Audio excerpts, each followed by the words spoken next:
Liturgia y sacramentos en el siglo I. En la Iglesia siempre ha habido una dimensión litúrgica, como también existe en todas las religiones ciertos ritos que tienen un sentido espiritual profundo.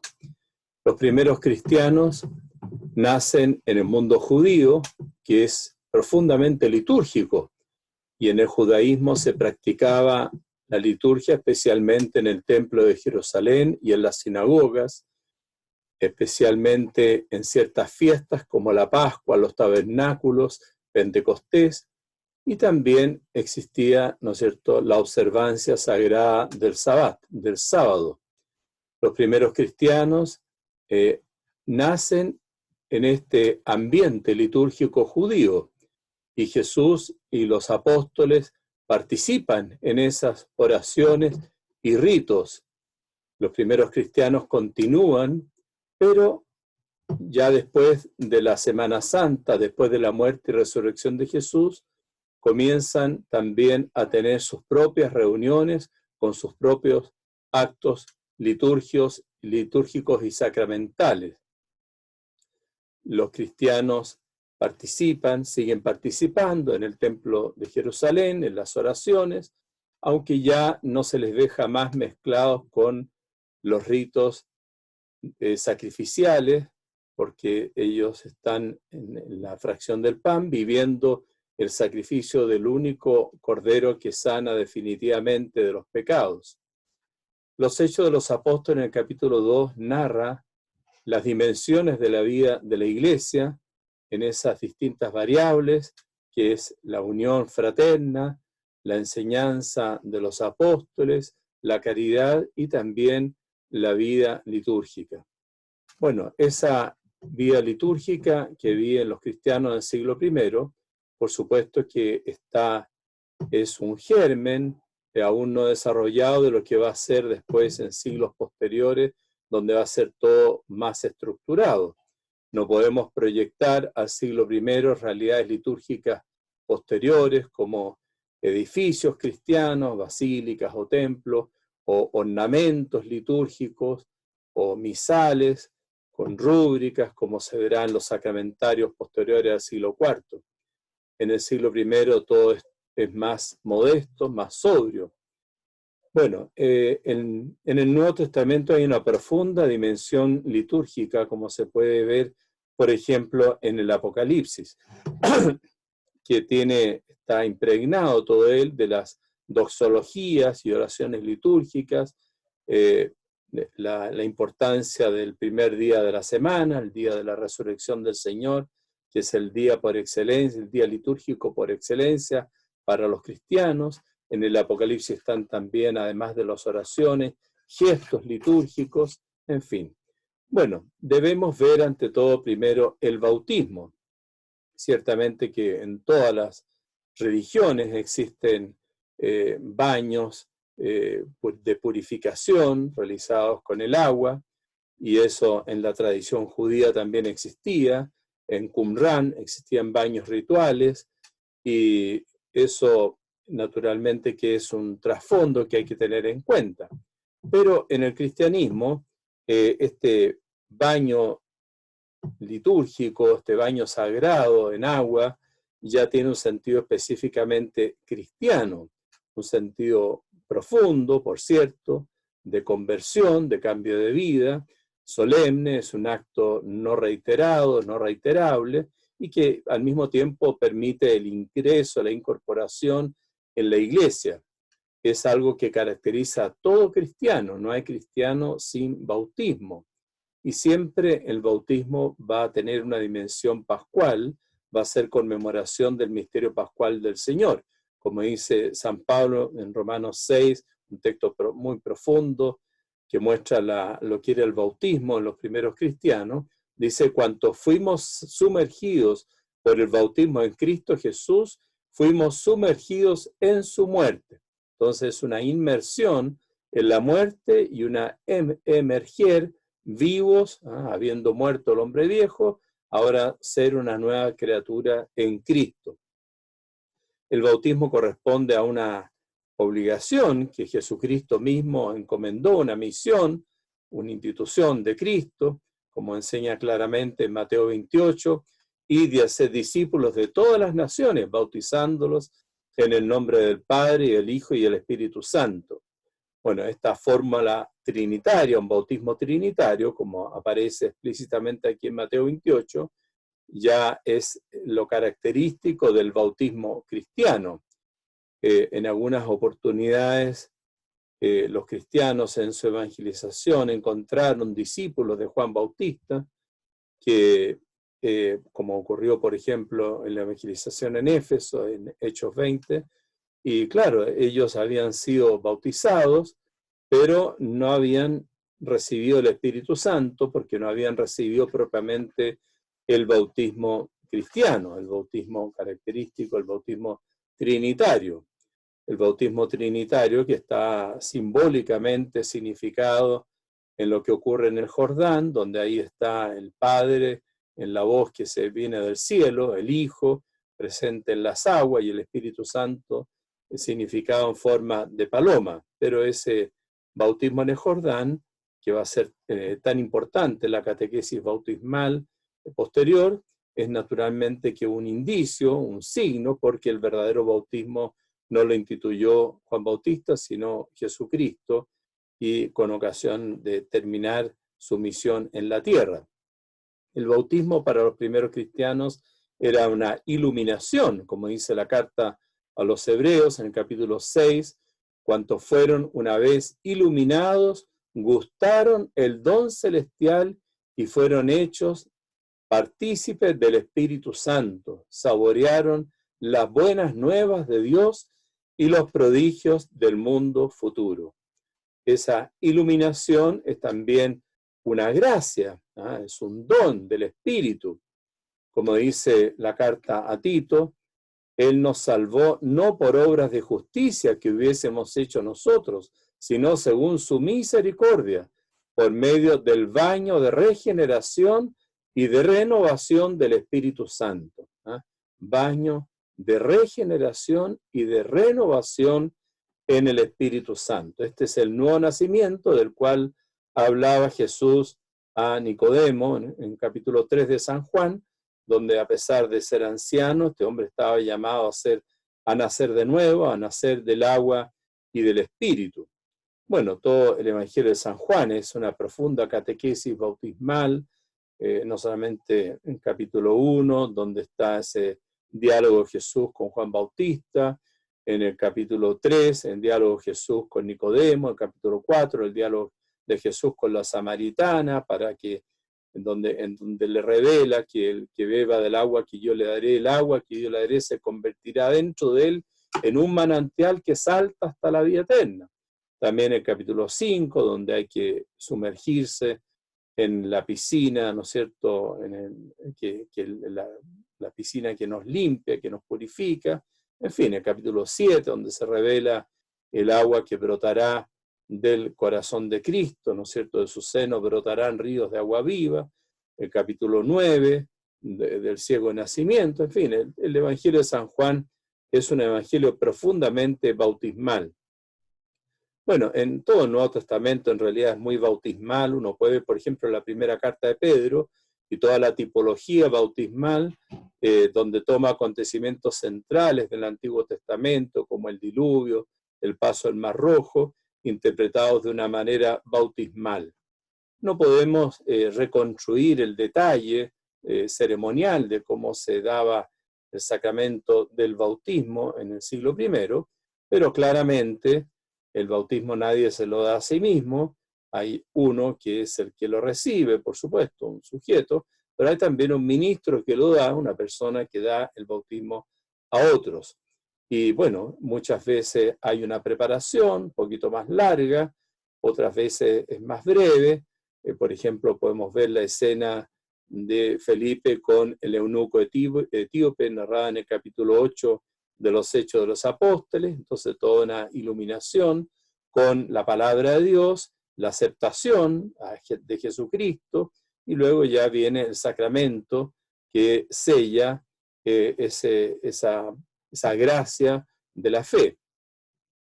Dentro de los textos del siglo I, es muy importante para el bautismo ver las afirmaciones de la Didaché, este libro que no está dentro del Nuevo Testamento, sino que es de los padres apostólicos, y que tiene claramente raíces del siglo I. Es posible que la redacción definitiva haya sido comienzo del siglo II. Bueno, y ahí se habla explícitamente del bautismo, y dice: acerca del bautismo, bautizad de esta manera, dichas con anterioridad a estas cosas, bautizad en el nombre del Padre y del Hijo y del Espíritu Santo en agua viva. Si no tienes agua viva, bautiza con otra agua. Si no puedes hacerlo con agua fría, hazlo con agua caliente o tibia. Si no tuvieres una ni otra, derrama agua en la cabeza 3 veces, en el nombre del Padre y del Hijo y del Espíritu Santo.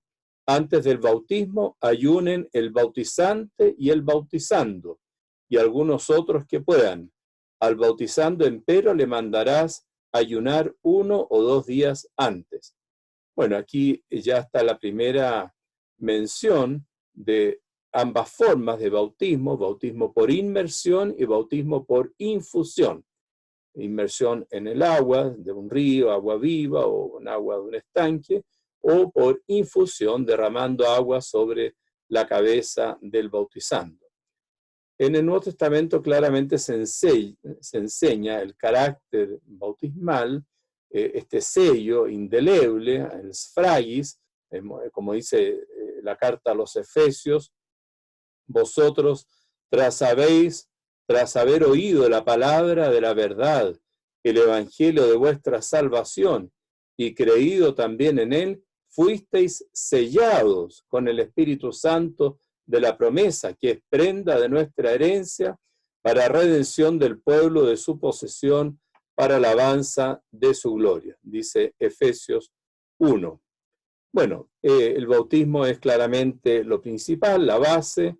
La iniciación cristiana, que también se realiza a través de lo que después se va a desarrollar como sacramento de la confirmación, pero es también iluminador respecto a esta iniciación cristiana ver lo que ocurre en la evangelización en Samaria, en Hechos de los Apóstoles, capítulo 8, donde Samaria había sido evangelizada por Felipe, un diácono Felipe, que había predicado y que había bautizado, pero para que recibieran la plenitud del Espíritu, desde Jerusalén les envían apóstoles, ¿no es cierto? Se envía a Pedro y a Juan, y entonces ellos vienen a estos que ya están bautizados por Felipe, que ya han recibido el sacramento del agua, la gracia de Cristo a través de él, y ahora reciben un nuevo sacramento por imposición de manos, ya no del diácono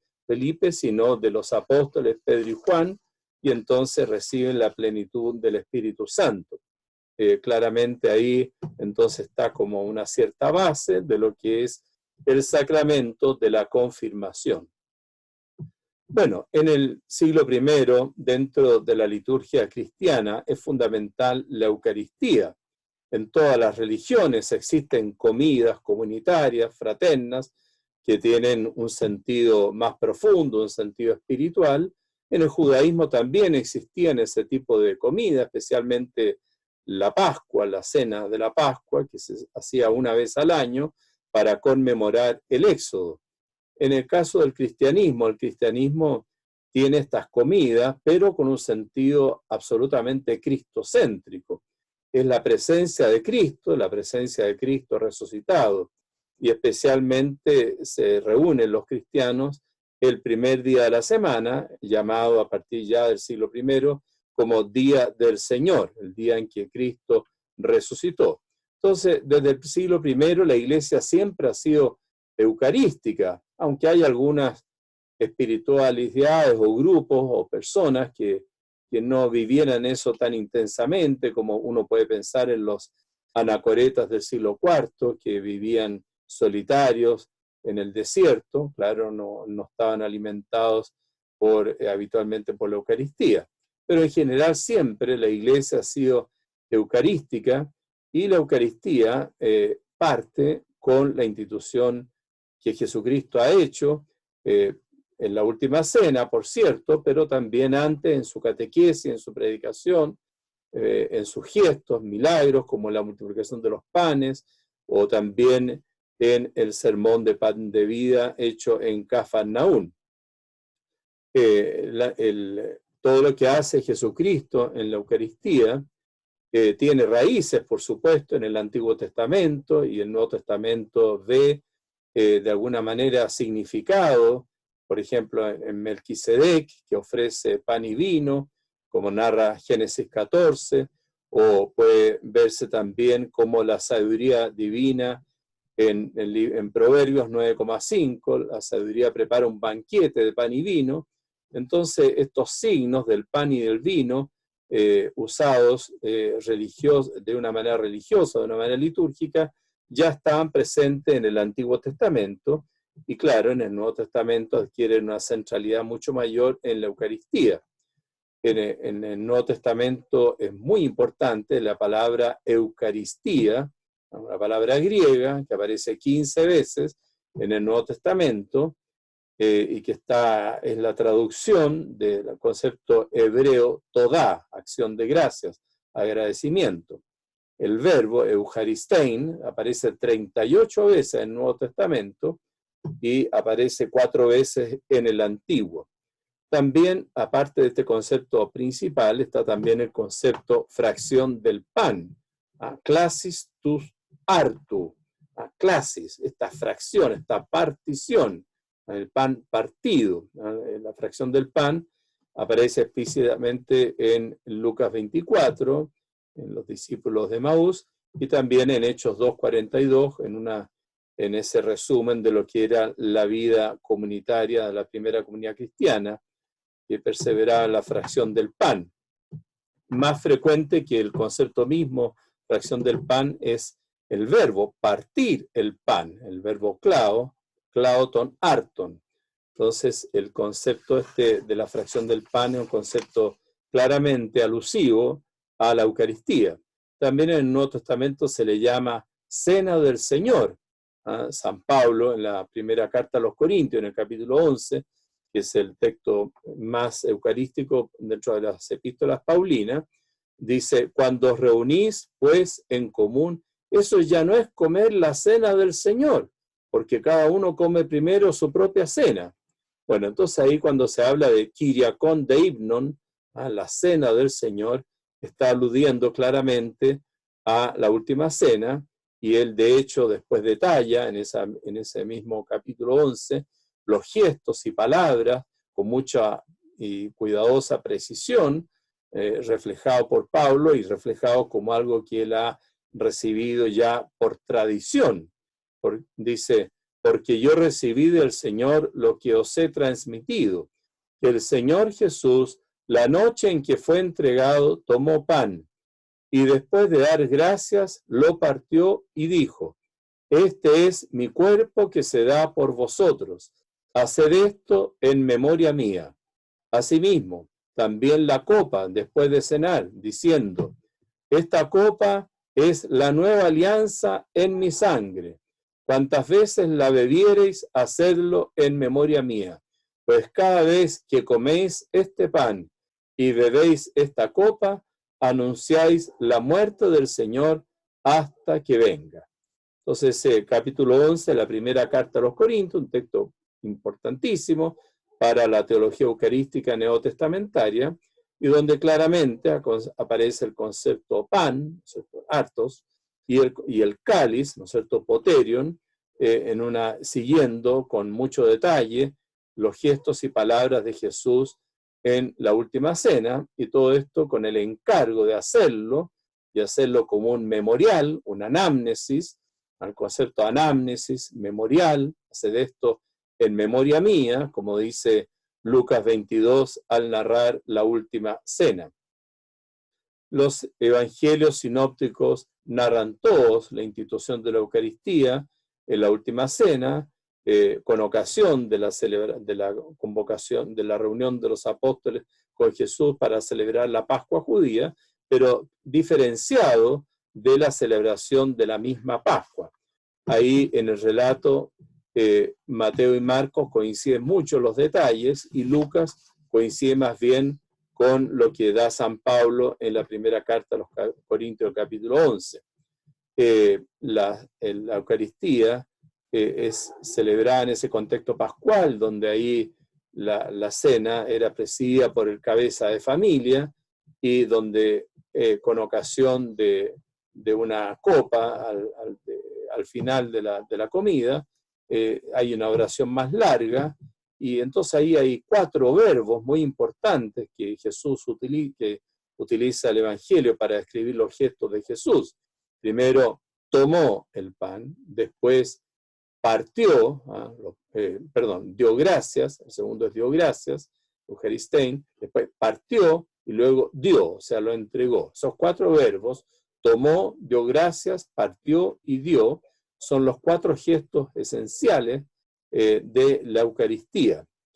Bueno, no cabe duda que San Juan tiene muy, muy desarrollado el misterio de la Eucaristía en el Sermón del Pan de Vida del capítulo 6 del Evangelio de San Juan. Ahí aparece 17 veces el concepto pan, hartos, 17 veces aparece ese concepto, y habitualmente está referido al misterio de vida, zoe, o de tener vida. Entonces, vivir, zao, y zoe, vida, aparecen como frutos propiamente del misterio eucarístico.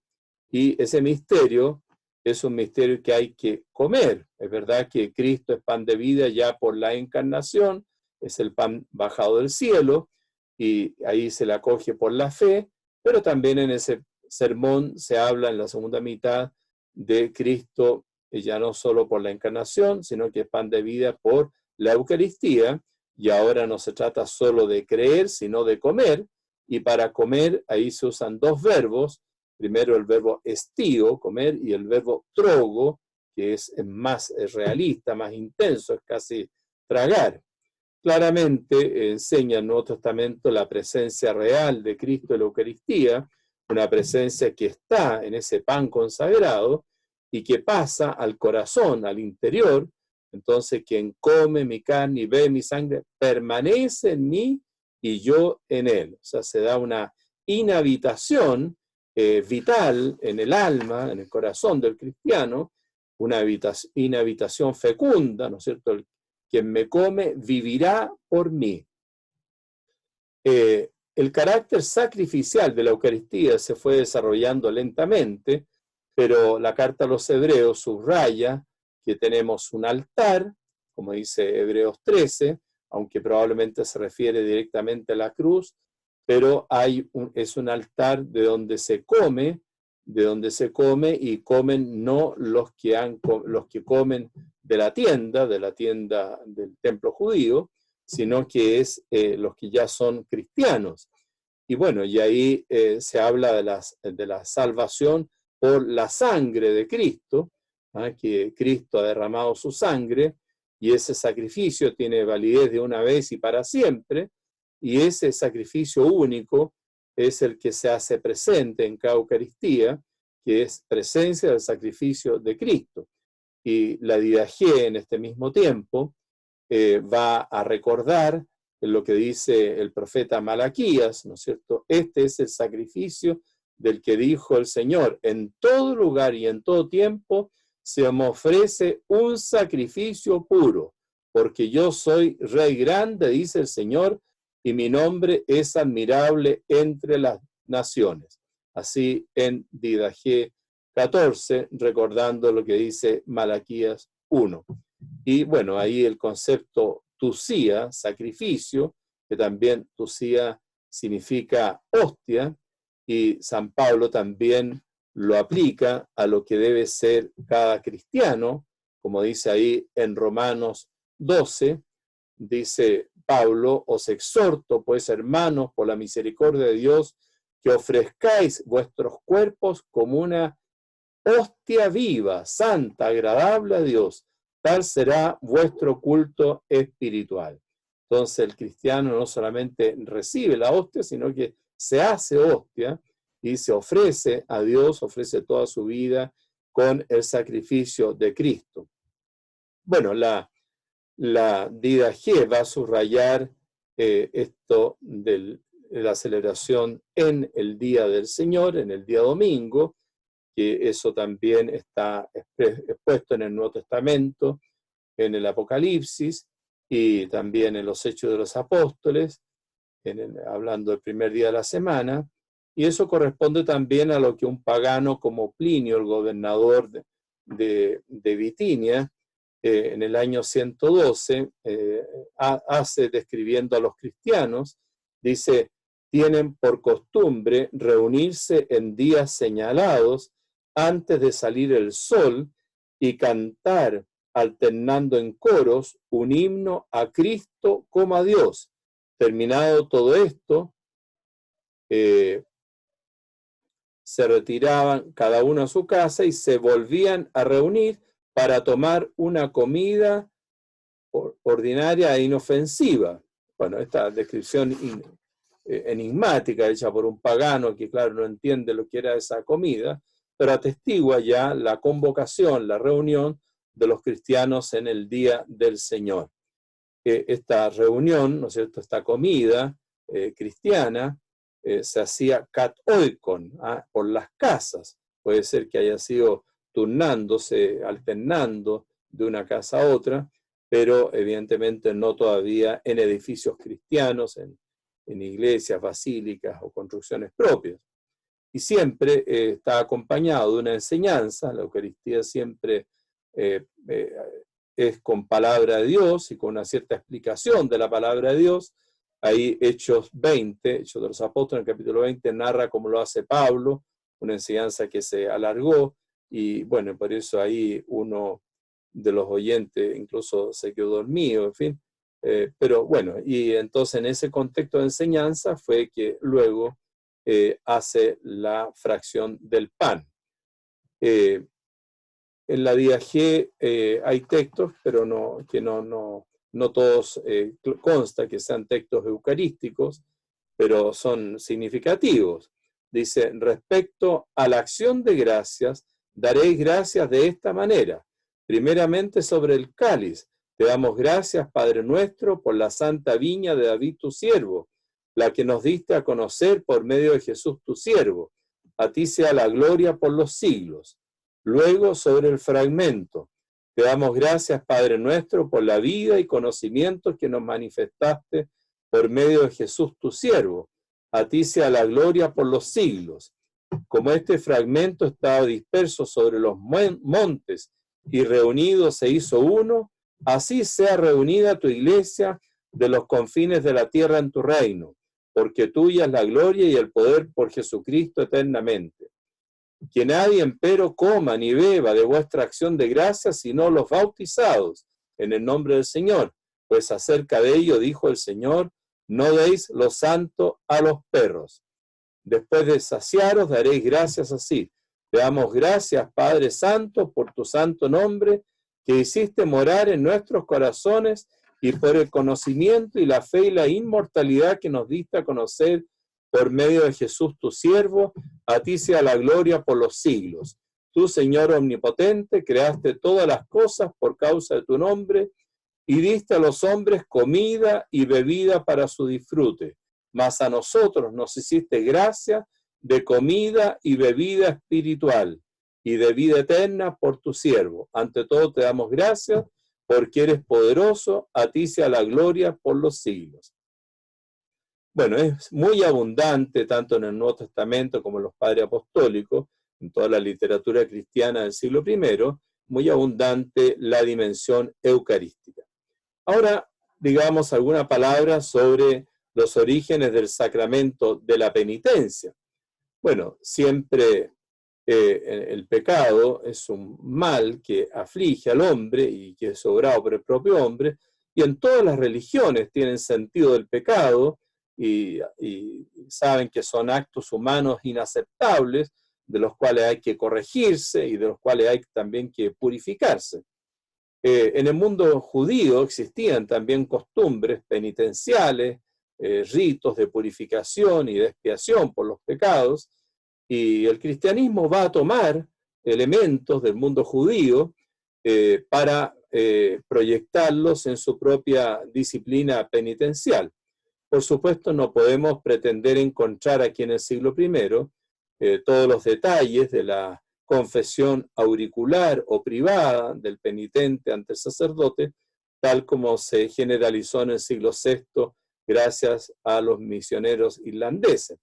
Pero en el Nuevo Testamento y en los padres apostólicos existe claramente ya un cierto rito penitencial para borrar los pecados.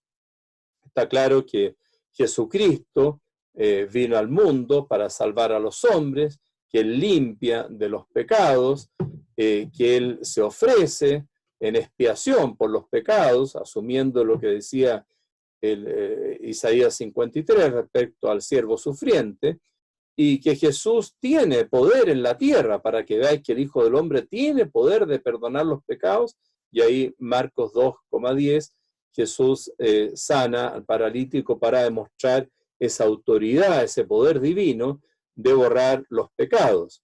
Y ese poder lo ha entregado a la iglesia, y bueno, ya decía Mateo 9, la gente temió y glorificó a Dios que había dado tal poder a los hombres. Jesús entrega ese poder misericordioso de perdonar los pecados, se lo entrega, y tal como atestigua el capítulo 20 de San Juan, al narrar la aparición de Jesús resucitado a los apóstoles, dice, dicho esto, sopló sobre ellos y les dijo, recibid el Espíritu Santo, a quienes perdonéis los pecados les quedan perdonados, a quienes se los retengáis les quedan retenidos. También en Mateo, ¿no es cierto?, en Mateo 18, dice, yo os aseguro, todo lo que atéis en la tierra quedará atado en el cielo, y todo lo que desatéis en la tierra quedará desatado en el cielo. San Pablo también habla de que Dios nos ha confiado el ministerio de la reconciliación, dice ahí en 2 Corintios 5. Y él habla de que ha perdonado a su ofensor, lo ha perdonado in persona Christi, dice 2 Corintios 2,10. Esta expresión técnica, in persona Christi, que no debe traducirse sencillamente en la presencia de Cristo, sino que es mucho más fuerte, es una expresión en la cual el ministro, el que perdona, el sacerdote, está actuando personificando a Cristo. Es Cristo que perdona a través del sacerdote, como lo va a hacer todavía mucho más explícito la doctrina posterior, especialmente en el siglo IV, gracias a la controversia agustiniana contra los donatistas, y luego todas las enseñanzas sobre los sacramentos de la tradición de la Iglesia. Bueno, este perdón de perdonar, este poder de perdonar los pecados, lo tiene la Iglesia dado por Cristo, y requiere de parte del penitente la confesión de los pecados, que era una cosa en realidad común en el mundo antiguo, también en el mundo judío. Se puede leer, por ejemplo, en el Antiguo Testamento, en Nehemías 9, como ahí hay una confesión de los pecados, y luego hay un acto religioso, litúrgico, sacerdotal, como de absolución, y bueno, y eso produce una gran alegría, como dice el Salmo 31. El Salmo 31 dice, dichoso el que está absuelto de su culpa, a quien le han sepultado su pecado, dichoso el hombre a quien el Señor no le apunta el delito. Había pecado, lo reconocí, no te encubrí mi delito, propuse, confesaré al Señor mi culpa, y tú perdonaste mi culpa y mi pecado. Ciertamente que el perdón lo da Dios, pero lo da a través de un acto ministerial, sacerdotal. Por ejemplo, es interesante lo que ocurre con las multitudes que van donde Juan Bautista. Dice Marcos 1, que eran los que acudían a Juan Bautista eran bautizados por él en el río Jordán, confesando sus pecados. Entonces, este acto humano que es importante también en el contexto del arrepentimiento, de la penitencia. Y como dice la primera carta de San Juan, en el capítulo 1, dice: si decimos no tenemos pecado, nos engañamos y la verdad no está en nosotros. Si confesamos nuestros pecados, fiel y justo es Él para perdonarnos los pecados y purificarnos de toda injusticia. Bueno, se puede discutir si esa confesión era una confesión más in genere o era una enumeración de los pecados, pero claramente había un reconocimiento y una confesión de pecado ante este ministro de Dios, y bueno, y eso es una condición también para participar de la Eucaristía, como ya San Pablo decía, examínese cada cual a sí mismo, porque el que come y bebe indignamente el cuerpo y la sangre del Señor se hace reo de su propio acto. Bueno, y también la Didaché, ¿no es cierto?, este documento antiquísimo de los padres apostólicos, habla, ¿no es cierto?, dice, lo presenta la confesión como algo anterior, y dice: en la reunión de los fieles confesarás tus pecados y no te acercarás a la oración con mala conciencia. Entonces, de alguna manera, esto también de no dar los santos a los perros es que de alguna manera una exigencia de purificarse para poder comulgar. Bueno, digamos algunas palabras respecto a los orígenes del sacramento del matrimonio. En todos los pueblos, en todas las sociedades, siempre la familia es la base, es el centro de la vida de la sociedad, de la crianza de los niños, y siempre se ha considerado la familia como fundada en una unión estable de un hombre con una mujer. Ha habido matices en algunas culturas, pero ese es el concepto de matrimonio, una unión estable de un hombre con una mujer, y esa unión en la mayoría de las culturas está sancionada por un acto público, alguna ceremonia civil o religioso, en la cual también hay un gran toque de gozo para festejar la constitución del matrimonio.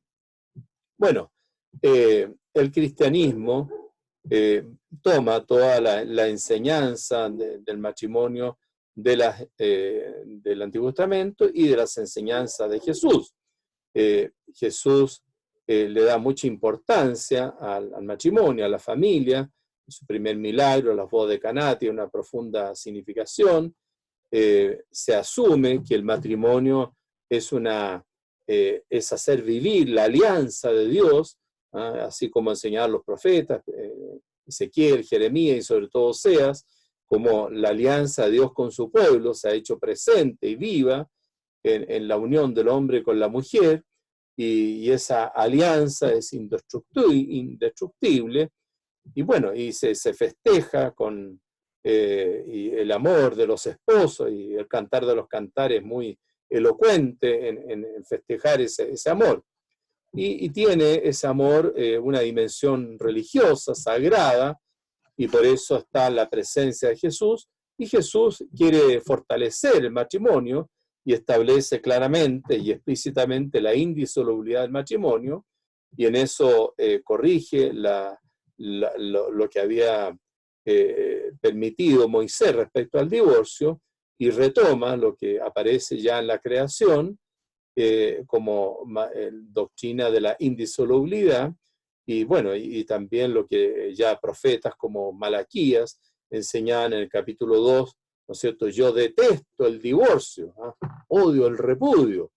Entonces, bueno, Jesucristo quiere la unidad permanente del matrimonio como base de la familia, y hay una gracia especial.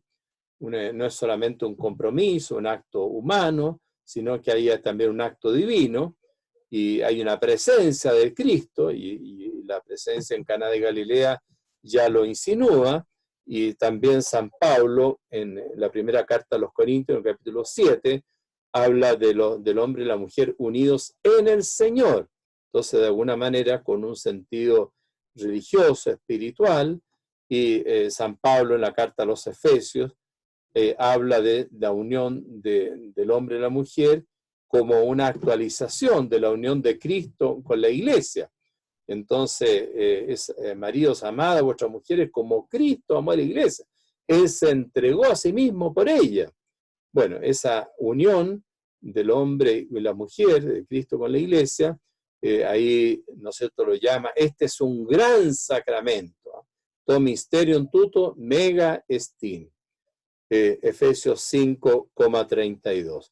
Y bueno, está la presencia de la gracia y eso santifica a los esposos, como dice en 1 Corintios 7, el marido no creyente queda santificado por su mujer y la mujer no creyente queda santificada por el marido creyente. Entonces, y eso se proyecta hacia los hijos. Por eso que también la carta a los Hebreos, en el capítulo 13, dice, tened todos en gran honor el matrimonio y el lecho conyugal sea inmaculado. Bueno, digamos una palabra respecto a los orígenes del sacramento de la unción de los enfermos. Siempre la enfermedad ha sido un problema humano permanente en todas las épocas, de repente muy grave, y en toda la historia humana ha sido un problema de muy difícil solución. Y junto con favorecer los avances de la medicina para encontrar los remedios, también está toda la parte espiritual, y por eso todas las religiones generalmente intentan alguna explicación de la enfermedad, de esta realidad tan dolorosa y misteriosa, y algún alivio también para la enfermedad.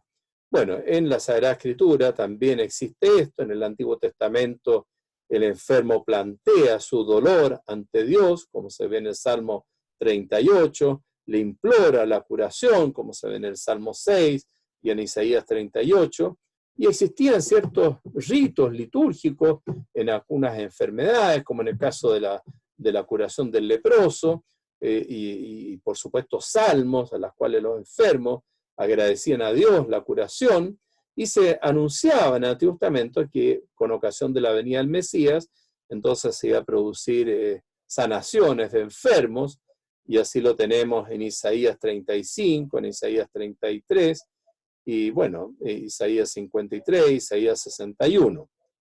Bueno, Jesús se dedicó mucho a los enfermos y los atendió tanto física como espiritualmente, y esas curaciones físicas que hizo con tanta abundancia son un signo de la curación espiritual. Y Jesús quiso que la iglesia recibiera también, tuviese esa dedicación a los enfermos, y entonces entregó a la iglesia ese poder y de asistirlos, y esa misión, y incluso el poder de curar, e incluso con algo sacramental, ¿no es cierto?, con aceite, como dice en Marcos 6,12, ahí entonces los apóstoles enviados por Jesús ungían a los enfermos con aceite y los curaban.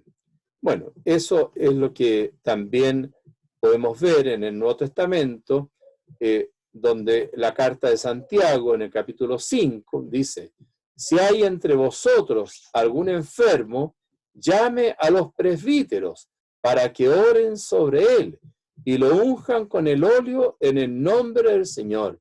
La oración de la fe salvará al enfermo. El Señor lo aliviará y los pecados que hubiere cometido le serán perdonados.